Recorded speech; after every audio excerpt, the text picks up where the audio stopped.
Okay, here's the first video of 7.5. I'm going to do 2 examples. One will be in this video. The second example will be in another video. So the first example I have for you is shown on the screen here. When we're solving, that means we're finding x. Shocker. Okay, we're going to take kind of the same approach that we have in the past. There's going to be 2 ways that you can do this. I'm going to show you both ways. All right, and you can choose which way that you want. The first way I'm going to show you is by cross multiplying. Okay, so that means that we take this times this, set it equal to that times that, and we get our answer. Okay, so let's take 5 times x plus 2, set it equal to 7 times x. All right, distribute, so you've got 5x plus 10 equals 7x. Subtract 5x from both sides, you're left with 10 equals 2x. Divide by 2, so 5 equals x. That's what I call the easy way. That is the way that I would suggest that you solve it. Okay? But for those of you that are like, nah, Miss B, I'm up for the challenge. Okay, there's another way that you can do this.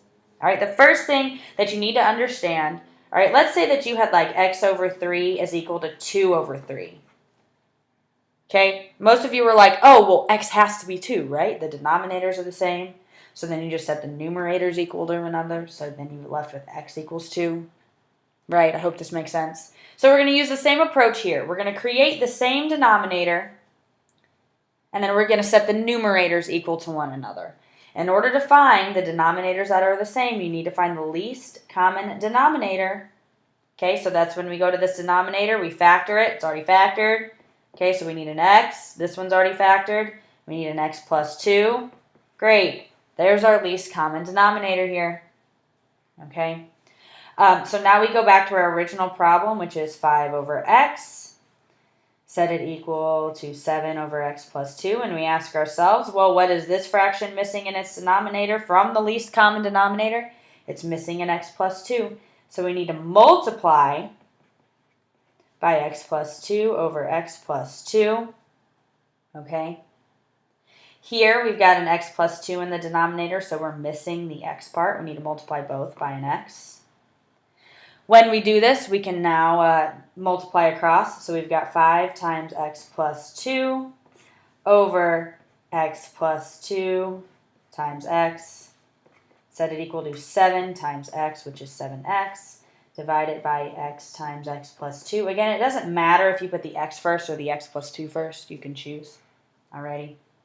So now we've got the same denominators here. And we've got the same denominators like we did up here. We can just set their numerators equal to one another. So now we can set 5 times x plus 2 equals 7x. Oh, look at that. It looks very familiar to that. Look at all this stuff I could have skipped had I just been smarter. Fantastic. You should be smarter. All right. But let's say you solved it this way, which is totally fine. Nothing wrong with that. Distribute. Subtract 5x. Divide by 2. X equals 5. That's fantastic. Okay? Now you're like, but Miss B, wait a minute. We've been doing all these restrictions and things. Where are my restrictions? Well, let me show you what happens. Okay? Normally we have these restrictions where the denominator is 0. So you would tell me, Miss B, x can't be 0. And x can't be negative 2. And there is nothing wrong with writing that on your paper or your test, but I will not care because the whole purpose of this is to solve for x. What is x? If you tell me that x isn't 0 and x isn't negative 2, I'm going to say, that's totally cool, student. But guess what? I want to know what x is, and that is why I just have this answer circled. Okay. Again, nothing wrong with restricting your denominator. All right. In fact, I highly suggest that you do because here in a second, if you watch the other video, you are going to need to restrict your denominator because you're going to find some extraneous solutions. There's that word again that you love. Okay, so still restrict your denominator, but understand that this is the only answer that I am looking for. Alrighty?